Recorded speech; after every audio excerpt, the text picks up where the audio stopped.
England, 1545. On the 19th day of July, before the eyes of King Henry VIII himself, the English fleet sailed out slowly from Portsmouth Harbour to face an attacking French fleet. The vice flagship of this English fleet was the Mary Rose.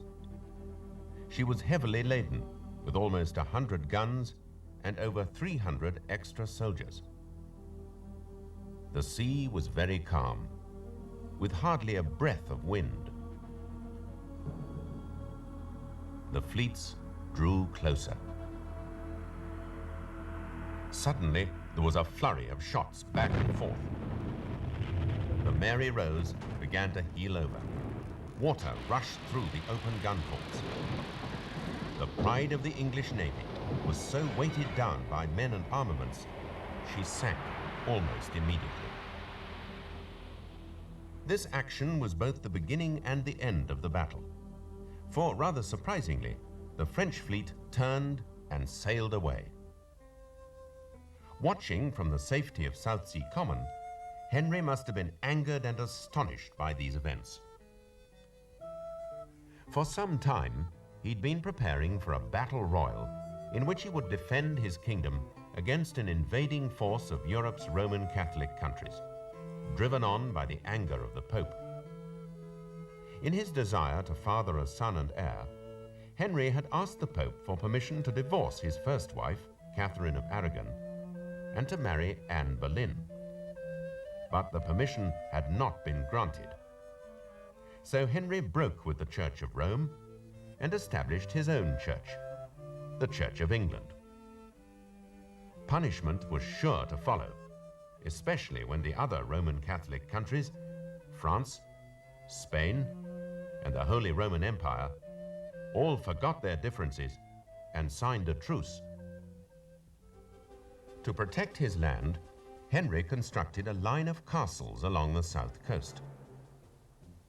A group of them was built to defend the Solent and the Royal Dockyard in Portsmouth, with one castle positioned a mile to the east of the town, protecting the vital deep water channel that leads into the harbour. No ship could enter Portsmouth without passing along this channel, and so coming into range of this key position. It was here that Henry set up his camp to watch the battle. It was here that he built Southsea Castle. Southsea Castle was one of the last of Henry's fortifications to be built. It was very different to the others. They'd been built to a round design. But at Southsea, the keep and gun platforms followed the new continental design of straight lines and angles. This allowed the defending soldiers to cover every part of the walls with their guns and presented a smaller target to the enemy's fire. The defending soldiers probably used wrought iron guns, like those recovered from the Mary Rose, which had long, thin barrels capable of reaching through the thickness of the walls.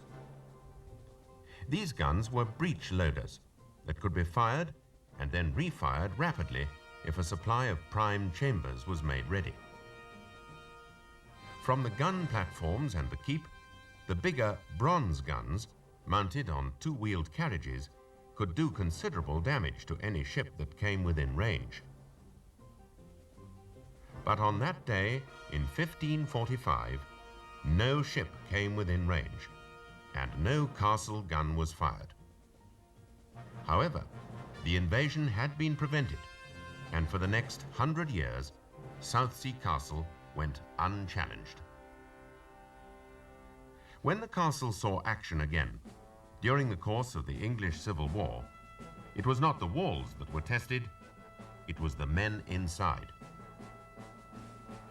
England was divided into two camps: those who wanted the country to be ruled by King Charles I, and those who wanted to be ruled by Parliament. For both sides, Portsmouth and Southsea were important strongholds, and when the governor of Portsmouth, Colonel George Goring, declared his support for the king, the parliamentarian army prepared to take them by force. The parliamentarian soldiers were well organized and far too good for the royalist supporters of the king.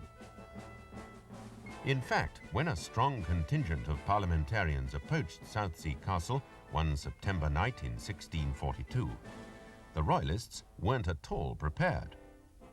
When asked to surrender, the royalist captain of the castle had to be woken from a drunken sleep and then asked his attackers if he could go back to bed and consider the idea in the morning.